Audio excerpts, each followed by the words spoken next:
a video. Such a shocker, right? Okay, so it's a fucking stupid cold day. I went out for a little bit this morning. We had a little bit of snow last night. We were supposed to get a whole bunch, but we didn't get much. We got a lot more high winds than anything. So today was a good day for me to finally get my metal tag 2022 set up. Now, some of these answers, I'm going to have to, I'm not 100, I am about 98% sure about some of these. But, that being said, oh, I think I'm actually missing one album.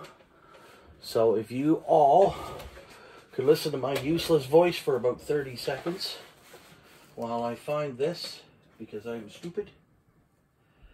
Da da da da da da da da da.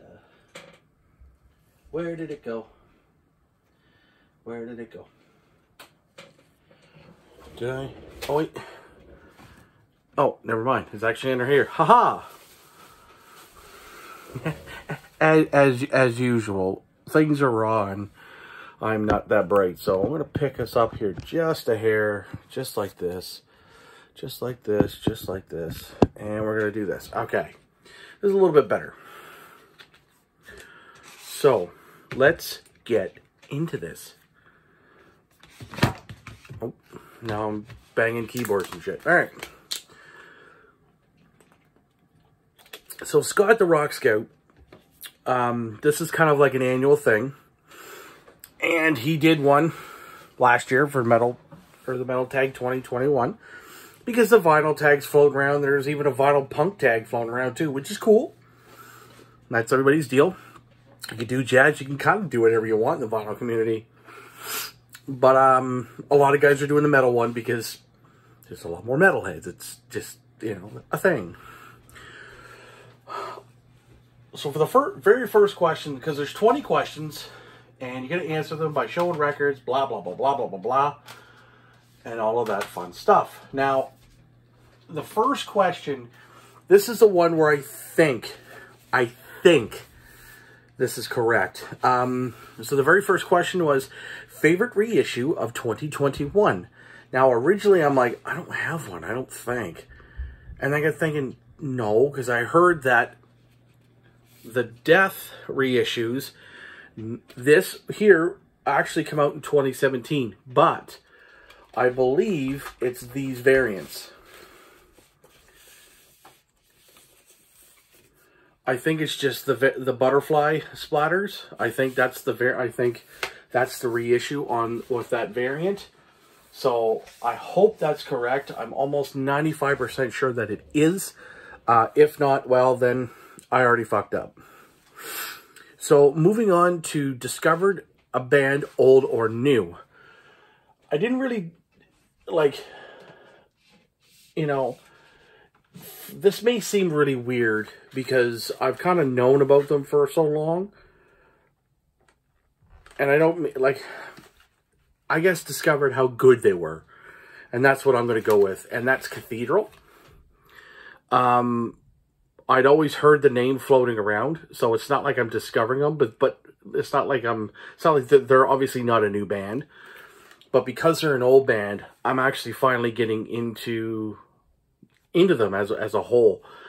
This here is what they call the Forest of Equilibrium. I picked this up for like 20 bucks. The one thing I don't like about this is that it's literally just the CD and the slip and the you know, the digipack. Whatever. It's the CD. It doesn't really matter to me at this point. Number 3, an album with outstanding vocals. I'm going to go pretty deep on this one because a lot of people are picking different albums. I'm going to go all the way back to, let's see, 1998, 99, I believe. Or no, sorry, 95 is when this was first out, I believe. So this come out, and this is Fear Factory's Obsolete. A lot of people are going to be like, well, that's just, you know, fucking industrial metal. That's just, you know, there's a lot of screaming and stuff. But what you got to understand is with this, with Burton C. Bell on this, he was really, he was absolutely honed in on the vocals.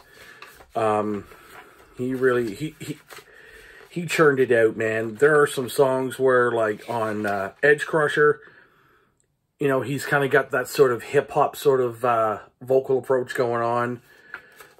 Sort of spoken word with a little bit of that sort of hip-hop delivery.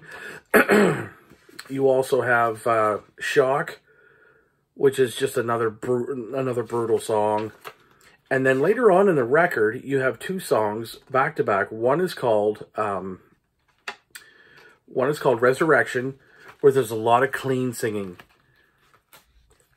And there's a little bit of the gruff stuff, but not a whole lot. But you're going to get way more clean Burton on that song.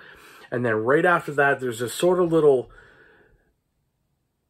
tiny thing. It's just mostly like a vocal thing with some kind of like industrial synths and keys in the back. And that's a song called Timelessness.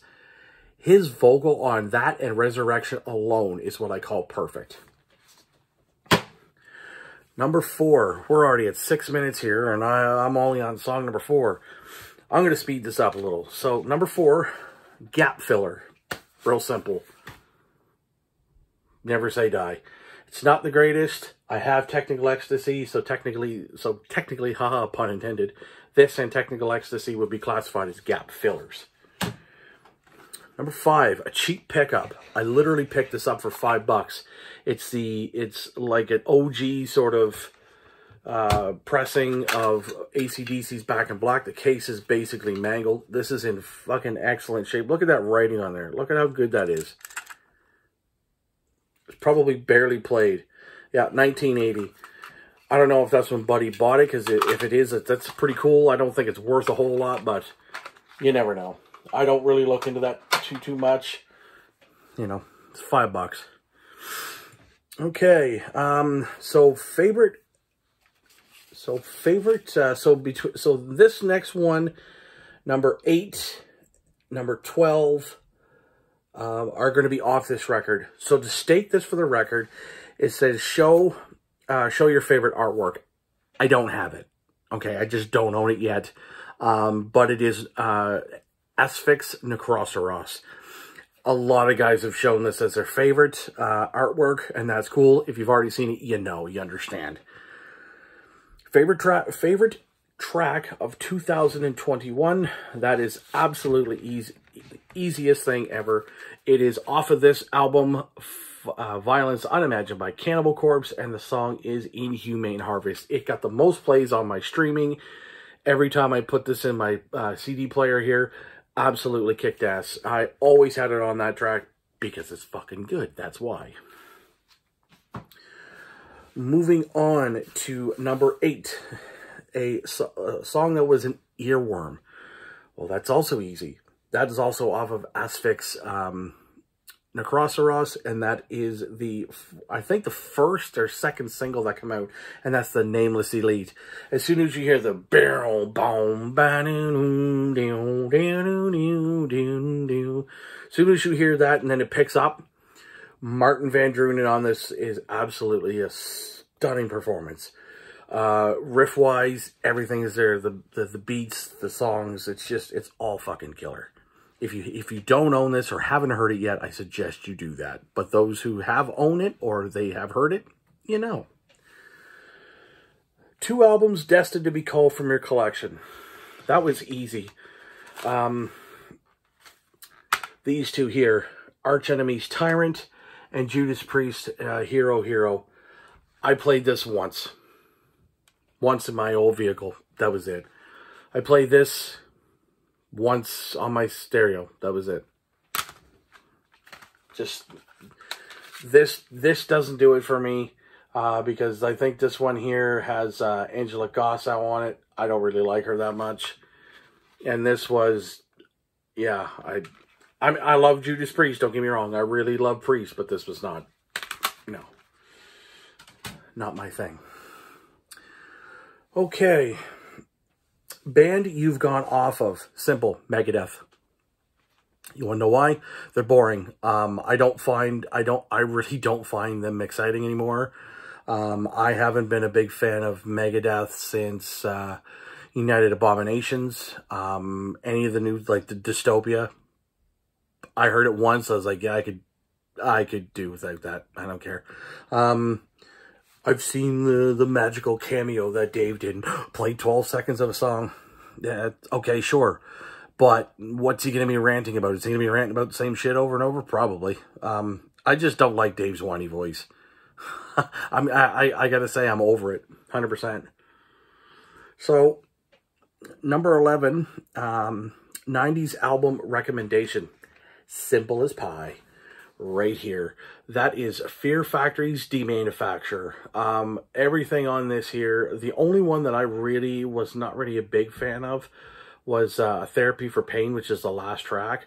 But the title track, Self-Bias Resistor, Zero Signal, Replica, New Breed. We are the new breed. This is when industrial metal really first sat in with me really hard. And when you look at the album cover, you can sort of see what's going on. There's like a barcode and the ribs and all that kind of thing. Very man versus machine with that, and as well as the Obsolete album I showed. So this came first and then Obsolete. Frankly, I recommend both of them, to be honest, because I think they're both excellent. Number 10 track on here, Piss Christ, my top song off this record. It slays, it kicks ass, and of course you get the original, pretty well the original lineup, I'm going to say.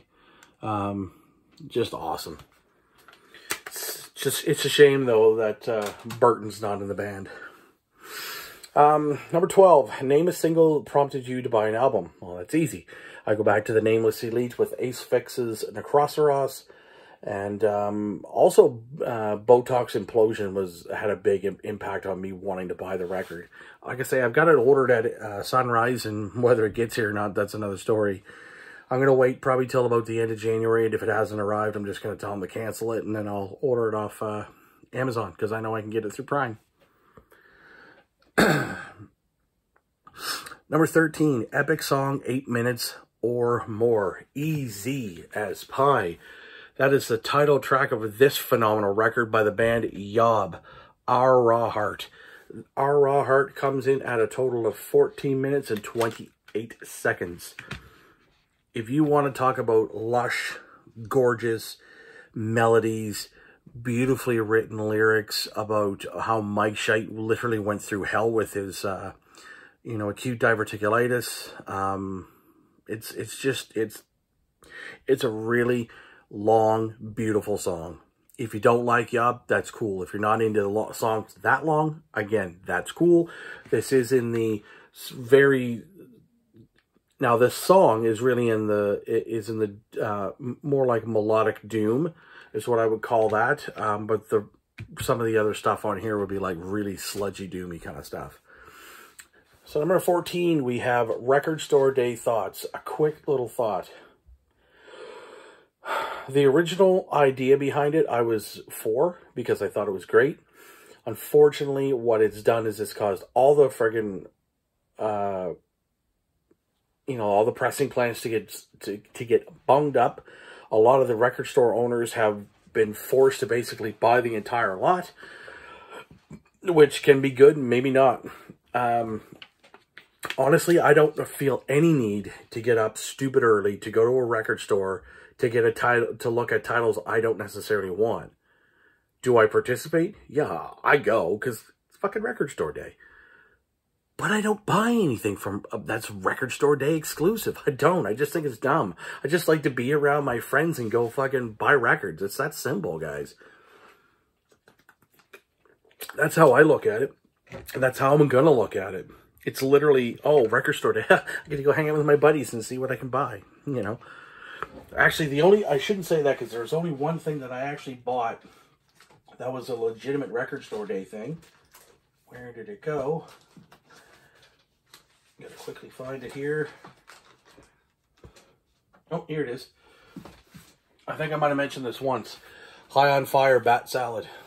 It's literally a single, which is the title track of it, and then Into the Crypts of Rays, which is a Celtic Frost cover, and then a Bad Brains cover of Don't Bother Me. It's great, and it's even got a really cool finish too. That's a really cool splatter finish. I dig it. Now, moving on to number 15, I think. Yes, music room setup. So I'm gonna give you the short. That's it. And of course, you know, I have my Kallax shelves. You can also see my acoustic in the background.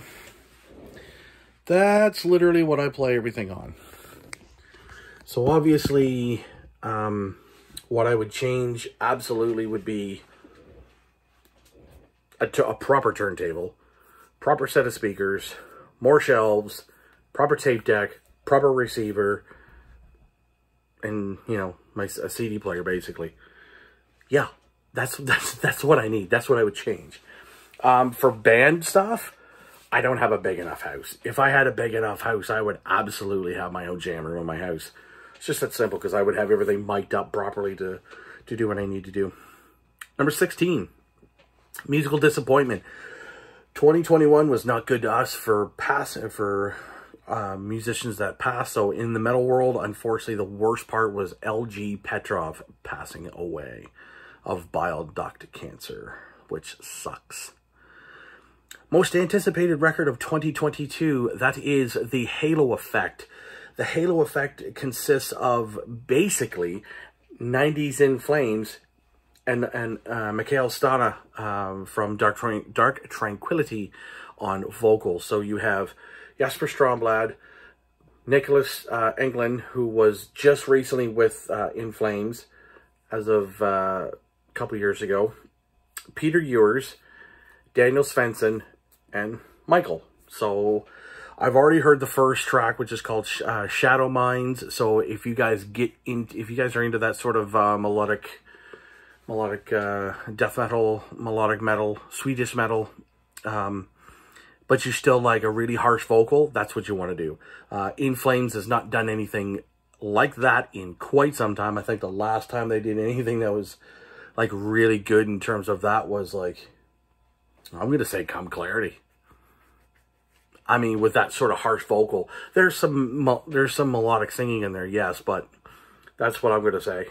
So yeah, it's basically 4 members of In Flames, and Michael Stana was actually the first singer on Lunar Strain way back in the 90s, so that's kind of why I said the whole, 90s In Flames.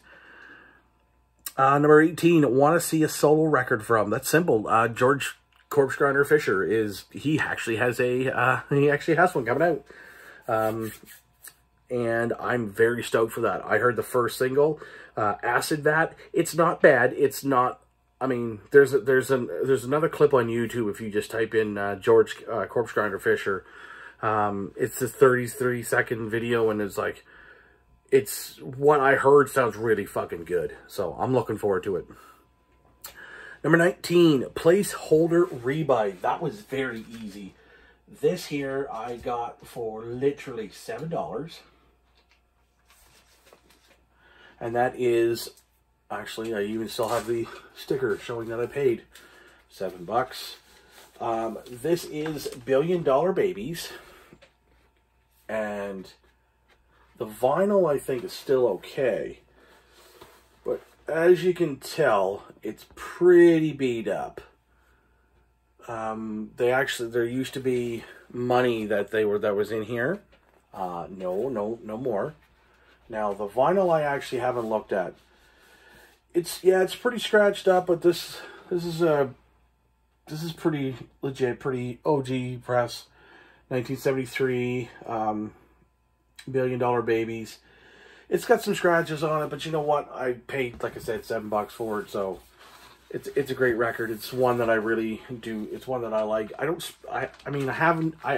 yet to spin this. I won't lie. But this is definitely one of these ones that if I could find a better version, I would do that, because it's Alice Cooper, and he deserves to have a. Everybody deserves to have a good copy of Alice Cooper. That's what I think. Now, Number 20, last but not least, and then I'll get this over with because we are getting to the 20-minute mark. And then I'm going to watch a few more vids, and then I'm going to get back into, I have one more ranking to do, but that's for tomorrow. Just because I still got to make sure I have the ranking correct. An album that, due to cost or availability, you have yet to buy. That is by this band. This is not the album, by the way. I will just show you the band. And I talked about it last night in my ranking video. That is these guys. Down. And the album is called A Bustle in Your Hedgerow.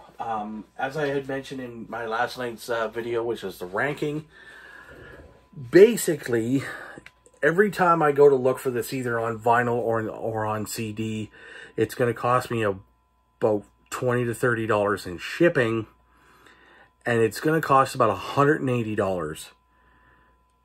That was the vinyl. The CD was going to cost me about $75. That's on either Amazon, the Discogs. There was a really mint, and I mean almost perfectly mint, like just unsealed and played once or twice, that I found on eBay. But he wants $200 for it. He wants $25 shipping. So I'm like, I'm not paying $225, you know, and that's US. That's US. So once I do the conversion, that's at least a $260, $75 bill. Fuck that shit. I'm not getting involved in that now.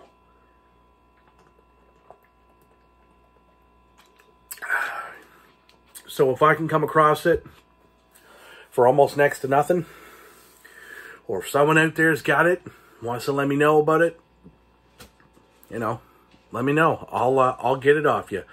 But I'll tell you right now, I'm not paying that much for it. You know, I'd pay like 20, 25, but I'm not paying fucking $100 and some for A Bustle in Your Hedgerow by Down. While I do love it, and that would, you know, make me quite happy to complete that, unfortunately, I just don't feel that, you know, paying an exorbitant amount of money for a record like that is in my wheelhouse, let me tell you. So, anyways, guys, thank you so very much for watching. I know this was long. These are never short videos. Some guys can make them short, but they just go 1, 2, 3, and they roll through. I don't like to do that. I like to talk about things. So, anyways, thank you guys very much for watching. Horns up. Keep the tunes heavy as balls. And I'll see you tomorrow for a ranking.